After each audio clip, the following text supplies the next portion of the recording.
மூலம் சூழ்நிலைக்கு ஏற்ற வார்த்தை. அதான் பிரசங்கம் எடுத்து சொல்லுவாங்க, என்னிடத்துல கர்த்தர் பேசுனது போல் இருக்கிறது, எனக்காகவே பேசினார். அந்த சாட்சியெல்லாம் வருது. காரணம் என்னென்றால் ஆவியானுடைய அதிகாரத்தோடு அச்சாரத்தோடு வார்த்தை ஆத்மாவுக்கு வருகிறது.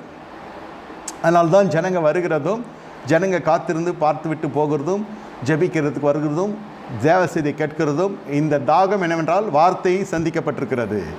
ஆத்மா வார்த்தையினால் ஈர்க்கப்பட்டிருக்கிறது, சரீரம் இல்லை, ஆத்மா. இந்த வார்த்தை பிழைப்பூட்டுகிறது. இந்த வார்த்தையின்படி செய்கிற பொழுது, ஆனால் வார்த்தையின்படி செய்கிற எந்த மனுஷனையும் கர்த்தர் ஆசீர்வதிப்பார். ஆனால் வார்த்தைக்கும் சூழ்நிலைக்கு எதிர்மறையாய் காணப்படும். இப்போது யார் மகிமைப்பட வேண்டும்? கர்த்தர் உங்கள் வாழ்க்கையில் மகிமைப்பட வேண்டும். உங்களுடைய வாழ்க்கையில் மகிமைப்படுகிற பொழுது என்ன நடக்கும் என்றால், கர்த்தருடைய நாமம் உயர்த்தப்படும்.